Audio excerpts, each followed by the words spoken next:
కేరళ ప్రకృతి బీభత్సంలో అంతకంతకు మృతుల సంఖ్య పెరుగుతుండడం తీవ్రంగా కలిచివేస్తోంది. ఇప్పటివరకు ఈ ఘోర కలిలో మరణించిన వారి సంఖ్య 344కు పెరిగింది.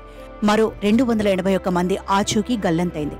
మరోవైపు శిథిలాల కింద చిక్కుకున్న వారు 3-4 రోజుల తర్వాత ప్రాణాలతో బయటపడుతున్నారు.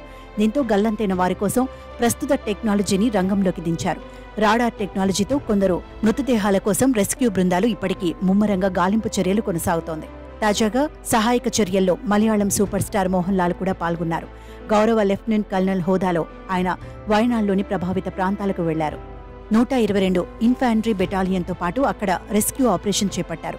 మందక్కై టెరిటోరియల్ ఆర్మీ బేస్ క్యాంప్ని సందర్శించారు. కోజికోడ్ నుంచి వయనాడికి రోడ్డు మార్గంలో వెళ్లిన మోహన్ లాల్ అక్కడి ఆర్మీ అధికారులతో మాట్లాడారు. సహాయక చర్యల గురించి అడిగి తెలుసుకున్నారు. ఆర్మీ అధికారులతో చర్చించిన తర్వాత మందక్కైలో పర్యటించారు.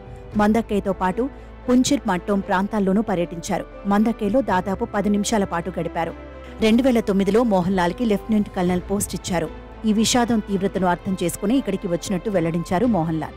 ఎక్కడ చూసినా బురదే కనిపిస్తోందని, ఎంతమంది చిక్కుకుపోయారో అంచనా వేయలేకపోతున్నారని తెలిపారు. సహాయక చర్యల్లో పాల్గొంటున్న వాళ్లందరికీ కృతజ్ఞతలు చెప్పారు. అలాగే ఆసుపత్రిలో చికిత్స పొందుతున్న బాధితులను కూడా మోహన్ లాల్ పరామర్శించనున్నారు. ఇక ఇప్పటికే బాధితులను ఆదుకునేందుకు మోహన్ లాల్ కేరళ సీఎం సహాయ నిధికి 25 లక్షలు విరాళంగా అందించారు.